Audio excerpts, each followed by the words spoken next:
8th graders. It's great to hear from you again. I hope you like the sound of my voice. If not, I am so sorry. I'll try not to be terribly boring or monotonous.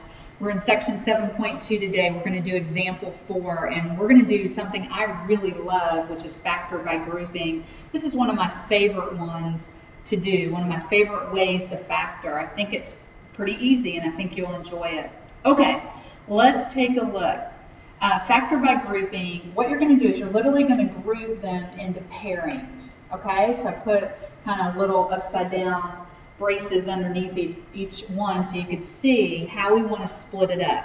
Okay, what we want to do is we want to take and find the GCF of these first two numbers, which is 12a cubed and 9a squared. Now, the greatest common factor of both 12 and 9 would be 3, and the greatest common factor of a cubed and a squared would be a squared. If I took 3a squared out, and I factored it out of those two particular terms, I would be left with 4a minus 3. Okay? This is more practice of what we learned in example 1.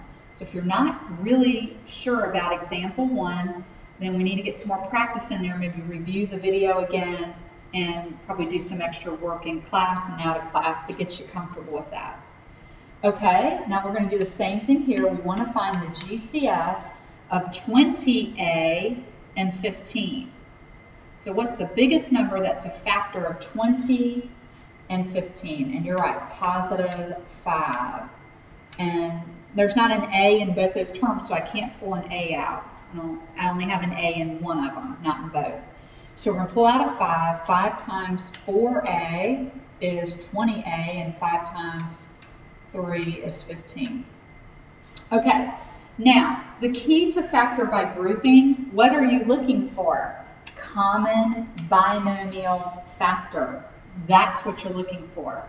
You're looking for, after you factor out the GCF, you are being very intentional here, and you're going, if it's factorable, then it should have a common binomial factor. Well, guess what, guys? We have it. And there it goes. We're going to put it in its own quantity, and then we're going to put what's left behind, which is the 3a squared and the positive 5, and there's your factored form. Looks great. Okay, that is factoring by grouping.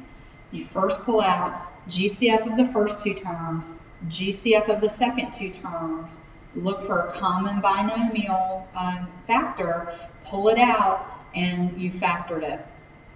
Let's try the next one, okay? Same thing, I'll demonstrate again. So let's focus in on the 9x cubed and the 18x squared. What's the GCF?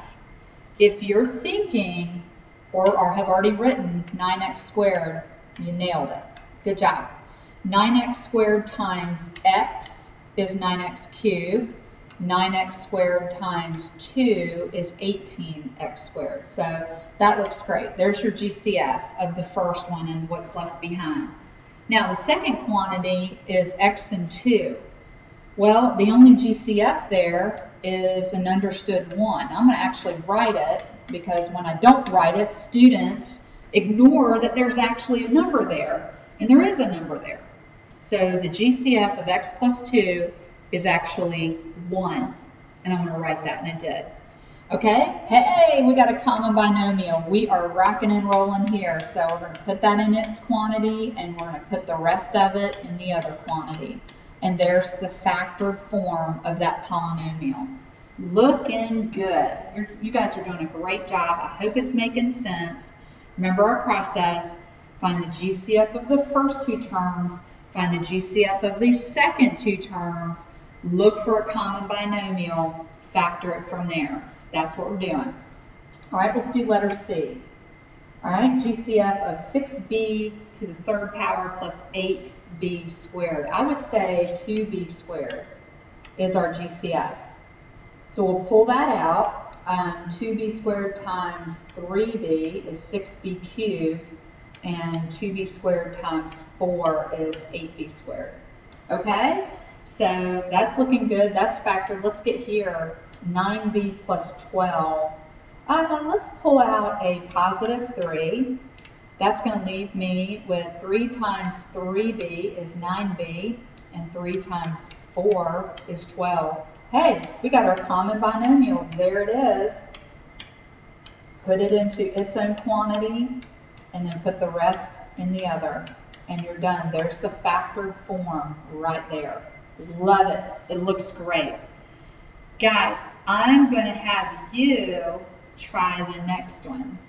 Don't be afraid. I know you're going to do a great job. Just give it your best shot. It never hurts you to try the extra credit. It can only help. Okay? Good luck, and I will check your work tomorrow.